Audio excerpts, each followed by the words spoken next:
Riyadus Saliheen. Chapter 216, The Excellence and Obligation of the Payment of Zakat.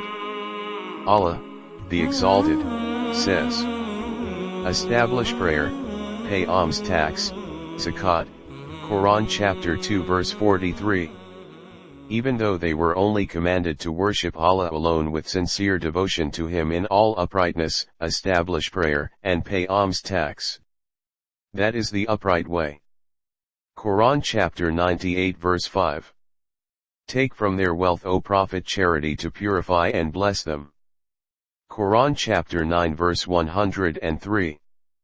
Ibn Umar, may Allah be pleased with them, reported, the Messenger of Allah peace be upon him said, the structure of Islam is built on 5 pillars: testification of La ilaha illallah, none has the right to be worshipped but Allah, that Muhammad peace be upon him is his slave and messenger, the establishment of Salat, the payment of Zakat, the pilgrimage to the house of Allah, Kaaba, and Sawm during the month of Ramadan. Reported in Sahih al-Bukhari and Muslim. Commentary: this hadith has already been mentioned. Here it is repeated to emphasize that Zakat is one of the 5 pillars of Islam.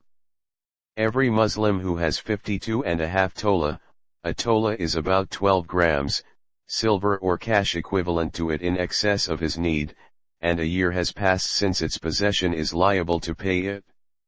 One who has 7.5 tola or more gold also comes in this category. It should be evaluated in terms of money and zakat at the rate of 2.5% to be paid on it. Talha bin Ubaydullah, may Allah be pleased with him, reported, a person with disheveled hair, one of the people of Najd, came to the Messenger of Allah peace be upon him. We heard the humming of his voice but could not fully understand what he was saying, till he approached close to the Messenger of Allah peace be upon him.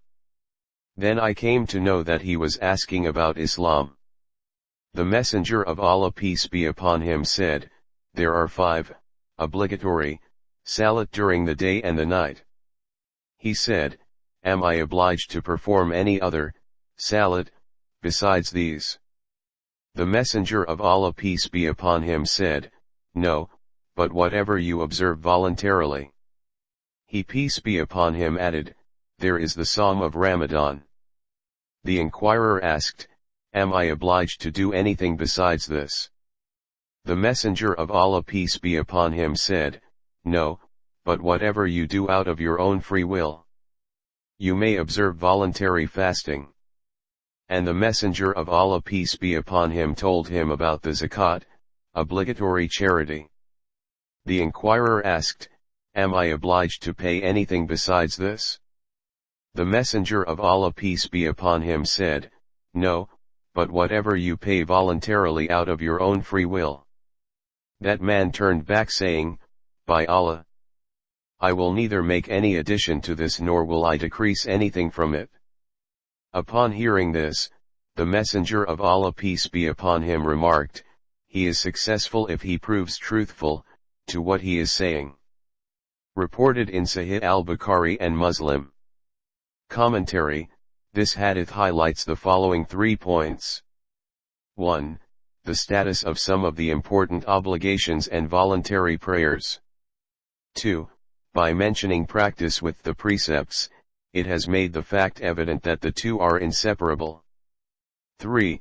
It indicates the sagacious mode of preaching and invitation, and tells that ordinary people should be first of all taught the obligations of Islam, and then gradually told to follow the sunnah and mustahabat, desirable acts.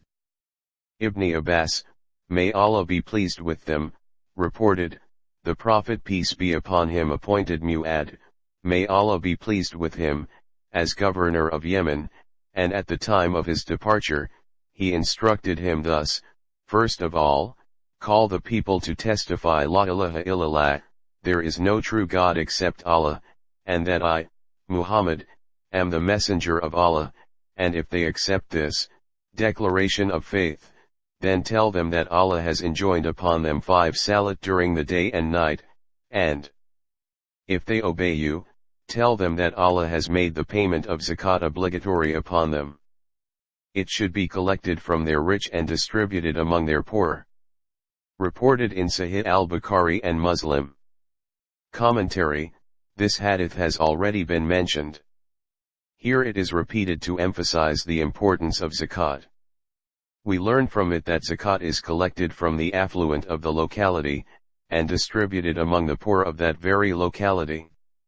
If there is any surplus, then that alone can be sent to the needy of other areas. In the same spirit, the amount of zakat will be spent on the needy Muslims only, and not among the non-Muslims. Alms and charity can, however, be spent on the poor of other communities. This hadith also tells us the wisest course of invitation and preaching. Ibn Umar, may Allah be pleased with them, reported, the Messenger of Allah peace be upon him said, I have been commanded to fight people till they testify La ilaha illallah, there is no true God except Allah, that Muhammad peace be upon him is his slave and messenger, and they establish salat, and pay zakat, and if they do this, their blood, life, and property are secured except when justified by law, and it is for Allah to call them to account. Reported in Sahih al-Bukhari and Muslim. Commentary: except when justified by law means that after the acceptance of Islam, if someone commits a crime which is punishable by had, this will be certainly imposed on him, or her, i.e., cutting of hand in case of theft, 100 stripes or stoning to death in case of fornication, capital punishment in retaliation for murdering an innocent person. In this hadith the words it is for Allah to call them to account means that if they are not sincere in the acceptance of Islam, and would put up an appearance of Islam like hypocrites, or would commit a crime which is liable for had, but is somehow not detected by the Islamic court or authorities concerned, they will be taken to account for it by Allah, that is Allah will decide about them on the Day of Judgment. It is evident from this hadith that so long as kufr is present in this world, it is necessary to wage jihad against it to finish it off, and so long as all the disbelievers do not openly accept Islam, and adopt the Islamic way of life, Muslims are duty-bound to make jihad against them. Abu Huraira, may Allah be pleased with him, reported, when the Messenger of Allah peace be upon him passed away, Abu Bakr, may Allah be pleased with him, was appointed as his successor, Caliph. Amongst the Arabs some men apostatist. Abu Bakr, may Allah be pleased with him, resolved to fight them. Umar bin al-Khattab, may Allah be pleased with him, said to Abu Bakr, how can you fight them when the Messenger of Allah peace be upon him has declared, I have been commanded to fight people till they testify La ilaha illallah, there is no true God except Allah, and if they do it, their blood, life, and property are secured except when justified by law, and it is for Allah to call them to account. Upon this Abu Bakr, may Allah be pleased with him, said, by Allah, I would definitely fight him who makes distinction between salat and the zakat, because it is an obligation upon the rich to pay zakat. By Allah I will fight them even to secure the piece of rope which they used to give to the Messenger of Allah peace be upon him. Umar, may Allah be pleased with him, said, I realized that Allah opened the heart of Abu Bakr, may Allah be pleased with him, for fighting those who refuse to pay zakat, and I fully recognized that Abu Bakr, may Allah be pleased with him, was right. Reported in Sahih al-Bukhari and Muslim. Commentary: this hadith brings into prominence the excellence of Abu Bakr as-Siddiq's determination, religious firmness, and deep understanding of the Islamic law. It also tells us that one who does not accept that zakat is obligatory in Islam, is a kafir like the one who renounces salat. The stand taken by Abu Bakr was ultimately accepted by all the companions of the Prophet peace be upon him, and this is how they unanimously agreed to wage jihad against those who refused to pay zakat. This unanimous consent on the issue of zakat was based on the order of Sharia. Abu Ayyub, may Allah be pleased with him, reported, a man said to the Prophet peace be upon him, direct me to a deed which may admit me to Jannah. Upon this he, the Messenger of Allah peace be upon him said, worship Allah and never associate anything with him in worship, establish salat, pay zakat, and strengthen the ties of kinship. Reported in Sahih al-Bukhari and Muslim. Commentary: this hadith mentions the compassion for relatives along with the salat and sawm which are obligatory in Islam.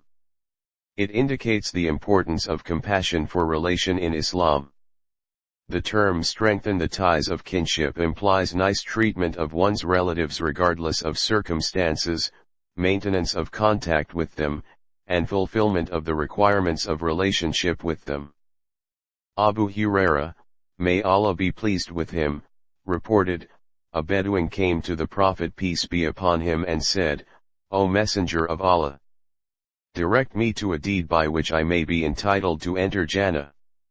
The Prophet peace be upon him said, worship Allah, and never associate anything with him, establish salat, pay the zakat which has been enjoined upon you, and observe Sawm of Ramadan. He, the Bedouin, said, by him in whose hand my soul is, I will never add anything to these obligations. When he turned his back, the Prophet peace be upon him said, he who wants to see a man from the dwellers of Jannah, let him look at him, Bedouin. Reported in Sahih al-Bukhari and Muslim. Commentary: 1. The Bedouin mentioned in this hadith was a new Muslim, and for this reason the Prophet peace be upon him told him some essential obligations of Islam, so that he did not feel overburdened with exhortation. Imam at-Tabarani said, this hadith and its like was addressed to Bedouins who were newly converted to Islam. The Prophet peace be upon him told them no more than to fulfill the main obligatory acts of Islam, so that they would not feel overburdened, and therefore bored. Following the divine injunctions in a gradual manner is very important. For once the hearts of the newly converted start to open to the understanding of the divine injunctions, they will automatically start practicing the optional and voluntary acts of devotion with a view to gain Allah's reward and pleasure. 2. There are two categories of people who have been granted Jannah. First, those who are called al-Ashara al-Mubashshara. They are 10 most distinguished of the Prophet's followers whose entrance into Jannah was foretold by the Prophet peace be upon him himself. Second, some other persons who were given glad tidings of Jannah by the Prophet peace be upon him. The Bedouin mentioned in this hadith is a case in point. The Prophet peace be upon him also declared Hassan and Hussein, the two sons of Ali, may Allah be pleased with them, the chiefs of young men of Jannah, and also gave glad tidings of Jannah to his wives, and his daughter Fatima, may Allah be pleased with him. Jarir bin Abdullah, may Allah be pleased with him, reported, I pledged allegiance to the Prophet peace be upon him to establish salat, to pay the zakat, and to have the welfare of every Muslim at heart. Reported in Sahih al-Bukhari and Muslim. Commentary: this hadith has already been mentioned and has been repeated here for its relevance to this chapter. Here the phrase to pledge allegiance to establish salat, and to pay the zakat means acceptance of Islam, because these are such important articles of Islam that one cannot think of Islam without them. Allegiance to them is, in other words, allegiance to Islam. It is a pledge which was taken by the Prophet peace be upon him from everyone who embraced Islam. He would also take a pledge for jihad when there was a need for it. The third pledge is pledge of Khalifa, which was taken by Khulafa ar-Rashidun, the rightly guided caliphs, and subsequently the Muslim rulers. These are the three pledges which are proved from the rightly guided Muslims. The oath accepted by mystics and spiritual guides is an innovation of the later times, much after the Qara'ul Quran, that is the first 3 generations of Muslims. Abu Huraira, may Allah be pleased with him, reported, the Messenger of Allah peace be upon him said, Any person who possesses gold or silver and does not pay what is due on it, i.e., the zakat, on the day of resurrection, sheets of silver and gold would be heated for him in the fire of hell, and with them his flank, forehead, and back will be branded. When they cool down, they will be heated again, and the same process will be repeated during the day, the measure whereof will be 50,000 years. This would go on, until judgment is pronounced among Allah's slaves, and he will be shown his final abode, either to Jannah or to hell. It was asked, how about someone who owns camels and does not pay what is due on him, i.e., their zakat? He, peace be upon him, replied, in the same way the owner of camels who does not discharge what is due in respect of them, their due includes their milking on the day when they are taken to water, will be thrown on his face or on his back in a vast desert plain on the day of resurrection, and they will trample upon him with their hoofs, and bite him with their teeth. As often as the first of them passes him, the last of them will be made to return during a day, the measure whereof will be 50,000 years, until judgment is pronounced among Allah's slaves. He will be shown his final abode, either to Jannah or to hell. It was again asked, O Messenger of Allah, what about cows, cattle, and sheep? He, peace be upon him, said, if anyone who possesses cattle and sheep and does not pay what is due on them, i.e., their zakat, on the day of resurrection, he will be thrown on his face in a vast plain desert. He will find none of the animals missing, with twisted horns, without horns, or with a broken horn, and they will gore him with their horns and trample upon him with their hoofs. As often as the first of them passes him, the last of them will be made to return to him during a day, the measure whereof will be 50,000 years, until judgment is pronounced among Allah's slaves, and he will be shown his final abode, either to Jannah or to hell. It was asked, O Messenger of Allah, what about the horses? Upon this he, peace be upon him, said, the horses are of three types. One, which is a burden for the owner, another which is a shield, and another one which makes its owner entitled to reward. The one for whom these are a burden is the person who rears them for show or for pride, or for causing injury to the sentiments of the Muslims. They will be a cause of torment for their owners. The one for whom these are a shield is the person who rears them for the sake of Allah, but does not forget the right of Allah concerning their backs and their necks, i.e., he lets a needy ride on them, and so they are a shield for him. Those which bring reward to the one who rears them in pastures and gardens are the ones that are used in the cause of Allah, jihad, by the Muslims. Whatever they eat from the meadows and the gardens will be recorded on his behalf as good deeds, so much so that their droppings and urine will be counted for an equal number of good deeds for him. Even when they break their tying rope, and every height from which they climb and every hoof print which they leave will be counted as a good deed on behalf of the owner. When their owner leads them through a stream from which they drink, though he does not intend to quench their thirst, yet Allah would record for him the quantity of water, of what they would drink on his behalf as good deeds. It was asked, O Messenger of Allah, what about the donkeys? Upon this he, peace be upon him, said, nothing has been revealed to me in regard to the donkeys in particular except this one verse of a comprehensive nature, so whosoever does good equal to the weight of an atom, or a small ant, shall see it. And whosoever does evil equal to the weight of an atom, or a small ant, shall see it. Quran chapter 99 verse 8-9. Reported in Sahih al-Bukhari and Muslim. Commentary: this hadith tells us that those people who do not pay zakat on their property will be punished with this same property, which will become an anguish for them on the day of resurrection. The phrase, and he will be shown his final abode, either to Jannah or to hell, clearly means that this would happen on the day of judgment, and the punishment to defaulters would be given before one's entry into Jannah or hell.